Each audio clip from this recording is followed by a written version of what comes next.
ब्रह्म विद्या संप्रदायकर्तृभ्यो वंश ऋषिभ्यो महद्भ्यो नमो गुरुभ्यः। ॐ युक्ताहार विहाराय विविक्तस्थलवासिने मलयालयतीन्द्राय ब्रह्मनिष्ठाय ते नमः। वसुदेवसुतं देवं कंसचाणूरमर्दनं देवकी परमानन्दं कृष्णं वन्दे जगद्गुरुं।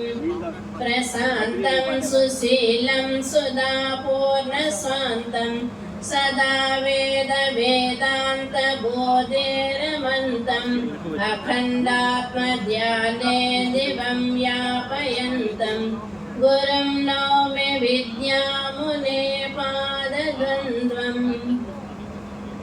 జగద్గురు శ్రీకృష్ణ పరమాత్మ నమస్కరిస్తూ ఇక్కడ పద్మనాభ స్వామికి ఇక్కడ ఉన్నటువంటి దేవీ దేవతలందరికీ నమస్కరిస్తూ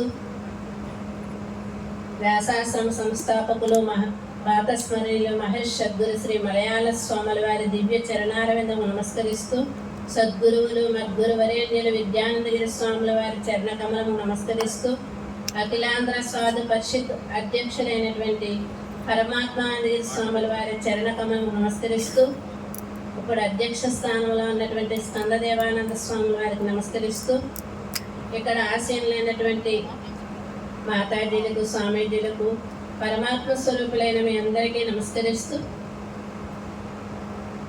ఇంతవరకు మహాత్ములన్నీ ఎన్నో విషయాలు బోధించారు. త్రిజగతి సజ్జన సంగతి రేఖ భవతి భవానవ తరణే నౌక అన్నారు. అంటే సజ్జన సాంగత్యము మూడు లోకాల్లో కూడా భవార్ణవ నౌక అంటే భవార్ణవము అంటే సంసారం అనే సాగరముగా పోల్చారు కాబట్టి ఈ సంసార సాగరానికి నౌక లాంటిది సజ్జన సాంగత్యం మూడు లోకాల్లో కూడా. అటువంటి మన సజ్జన సాంగత్యము ఇక్కడ జరుగుతూ ఉంది. సద్గురుదేవులు మహర్షి మలయాళ స్వాముల వారు అంటారు, సజ్జన సాంగత్యం కలగాలి, ఒక సత్సాంగత్యం చెయ్యాలంటే ఎన్ని జన్మల పుణ్యం ఉంటేనో దొరుకుతుంది, లభ్యమవుతుంది అని చెప్తారు. అట్లాగా మనం ఒక సద్గుణము ఏర్పరచుకున్నట్లయితే ఎన్ని దుర్గుణాలు ఉన్నా అవన్నీ కవేపే అంటే మంచి లక్షణాలు అలవాటు చేసుకున్నప్పుడు దుర్లక్షణాలు ఎలాగన్నా చెయ్యరు. అవి ఎప్పుడైనా చేస్తుంటే అవన్నీ కూడా కవేపి తొలగిపోతాయి అనే విషయానికి చిన్న ఒక విషయాన్ని చెప్తాను. వేలాశ్రయోపి విఫలాపి సకంటకాపి వక్త్రాపి పంకిల భావాపి దురాసదాపి గంధేన బంధురసుకేతకి సర్వజంతో ఏకో గుణ సమస్త దోష నివృత్తి అంటే అంటారు. అంటే ఒక కేతకి అంటే ఒక మొగలి పువ్వు అంటే చాలా సువాసనగా ఉంటుంది, అందరికీ తెలుసు. అది పూజకి యోగ్యం కాకపోయినా కానీ సువాసన అంటే ఒక సద్గంధం అనే ఒక వాసన చేత అందరికీ బంధువు అయిందంట. అది ఎట్లాగా అంటే ఒక కవి చెప్తున్నారంటే ఈ మొగలు పువ్వుని సంపాదించాలి అంటే అది ఎలా ఉంటుంది, వేలాశ్రయోపి విఫలాపి సకంటకాపి అన్నారు. అది ఎలా ఉంటుంది, ఎక్కడ దొరుకుతుంది అంటే మొగల చెట్టు పాములకి ఆశ్రయం, అంటే అది ఉన్న సువాసన సుగంధానికి పాములన్నీ అక్కడ ఆశ్రయం అయి ఉంటాయంట. అందుకని వేలాశ్రయోపి విఫలాపి, అవేమి ఆ మొగల చెట్టు పుష్పాలే కానీ ఫలాలు ఇవ్వదు. అది ఇంకా ఎలా ఉంది, సకంటకాపి అంటే కంటకాలంటే ముళ్ళుతో కూడి ఉంటుంది దాన్ని తీసుకోవాలంటే. అది ఎట్లాగా సకంటకాపి వక్త్రాపి పంకిల భావాపి దురాసదాపి, అది వంకరగా ఉంటుంది. ఆ మొగల చెట్టు చూసారే లేదో కానీ నిలువుగా మన కొబ్బరి చెట్టులాగా తాడి చెట్టులాగా ఉండదు, వంకరగా తిరిగి ఉంటుంది. అది ఎక్కడ ఉంటుందంటే బురదలో ఉంటుంది. పంకిల భావాపి అంటే బురద, దాని కింద బురద ఉంటుంది అనమాట. గంధేన బంధురసి ఎట్లాగంటే చాలా సంపాదించాలంటే చాలా కష్టం అనమాట. గంధేన బంధురసి ఒక సువాసన అనే ఒక గంధము చేత సద్గుణం చేత అందరికీ బంధువు అవుతుందంట. సర్వజంతు అన్ని జంతువుల జీవరాశులు అందరికీ కూడా ఒక మంచి సద్గుణము చేత మొగల రేపు అందరికీ ఇష్టం అవుతుంది. అట్లాగే సమస్త దోషాన్ని ఉన్నటువంటి పాములకు ఆశ్రయమైంది, బురదలో ఉంటుంది, ముళ్ళులతో కూడింది, వంకరగా ఉంటుంది. ఎన్ని దోషాలు కూడా పోతున్నాయి ఒక గంధము చేత. అంటే ఒక సద్గుణము చేత ఆ మొగల రేఖ ఎలాగైతే మనందరికీ ఆహ్లాదాన్ని కలిగిస్తుందో అట్లాగా సజ్జన సాంగత్యము అనే ఒక గుణాన్ని ఏర్పరచుకున్నట్లయితే, సత్సాంగత్యాన్ని ఏర్పరచుకుని మనం ఎప్పుడు నిరంతరము చేసినట్లయితే సమస్త దోషాలు కూడా తొలగిపోతాయి. సజ్జన సాంగత్యం అంటే సత్ అంటే ఏమిటి? త్రికాల బాధ్యత్వం, సత్యత్వం. అంటే 3 కాలాల చేత బాధింపనది ఏదైతే ఉందో అదే సత్. అంటే పరమాత్మ స్వరూపం. దాన్ని ఎవరైతే ఆశ్రయించి ఉంటారో వాళ్ళకి సమస్త దోషాలు కూడా తొలగిపోతాయంట. అందుకని అటువంటి ఒక సద్గుణాన్ని మనం అందరం కూడా ఏర్పరచుకున్నట్లంటే అందరికీ ఆ గుణం ఒకటి ఉండబట్టే ఇక్కడికి రాగలిగాము, ఈ ఆశ్రయాన్ని పొందగలిగాము. మహాత్ముల యొక్క దర్శన స్పర్శన వీక్షణాలన్నీ మనకు కలుగుతున్నాయంటే ఒక సద్గుణం ఉండబట్టి. అట్లాగే సజ్జన సాంగత్యం అంటే చాలా విశేషమైన బుద్ధులు కూడా చెప్తారు.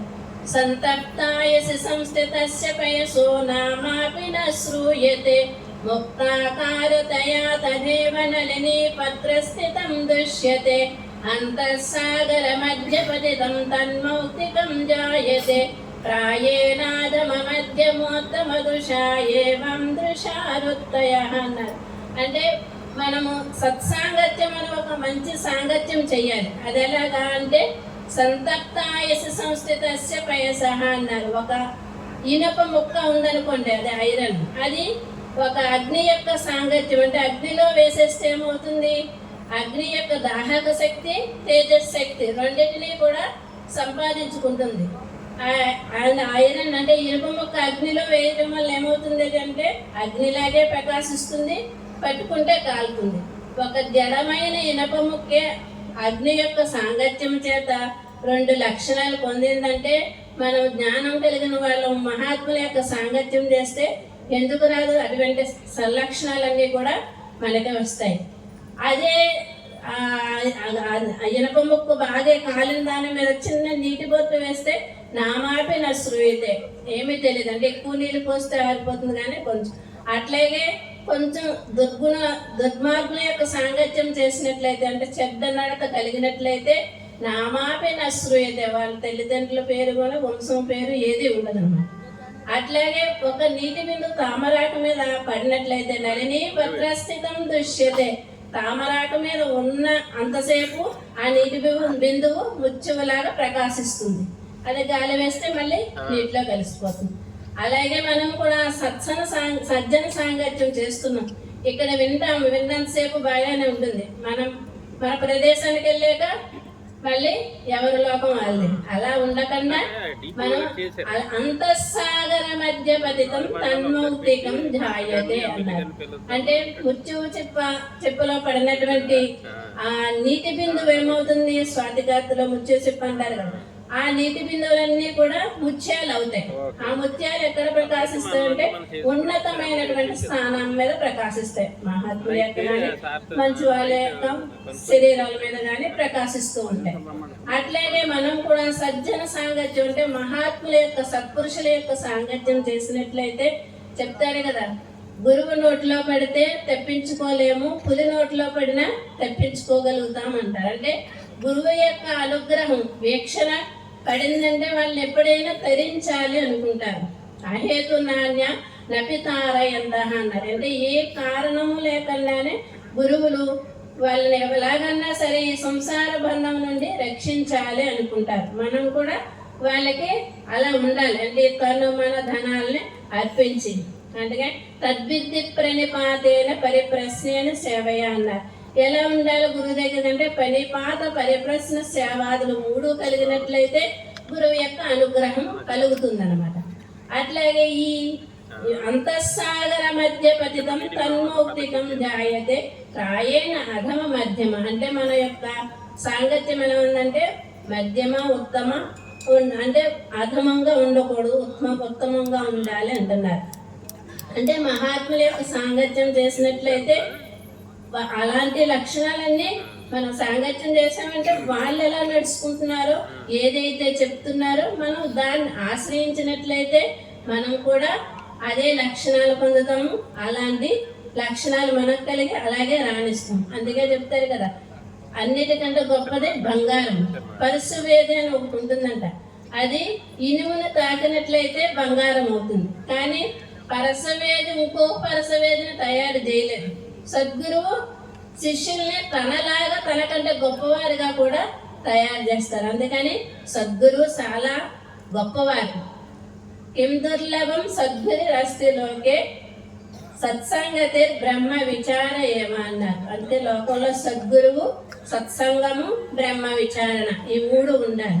సద్గురు మహర్షి మలయాళ స్వామి వారి గ్రంథంలో రాస్తారు, మనకి ఈశ్వరానుగ్రహం పూర్ణంగా ఉందో లేదో అంటే ఎట్లాగంటే సద్గురువు, సత్సంగము, సద్గంధము ఈ మూడు ఎవరికైతే పూర్ణంగా ఉన్నాయో వాళ్ళకి ఈశ్వరానుగ్రహం పూర్ణంగా ఉన్నది అని తెలుసుకోవచ్చు. అట్లాగే మనం ఈ సత్సాంగత్యము అనే ఒక లక్షణాన్ని మనం రోజు నిరంతరం ఏర్పరుచుకున్నట్లయితే మనకి ఉన్నటువంటి సమస్త దోషాలు పోతే. సత్సాంగతం అంటే భగవంతుడితో సంఘం ఏర్పరచుకోవాలి. ఇటువంటి శక్తిని భక్తిని మనందరికీ ప్రసాదించాలని ప్రార్థిస్తూ ఈ అవకాశాన్ని ఇచ్చిన స్వామీజీకి ధన్యవాదాలు అర్పించుకుంటూ హరి ఓం తత్సత్.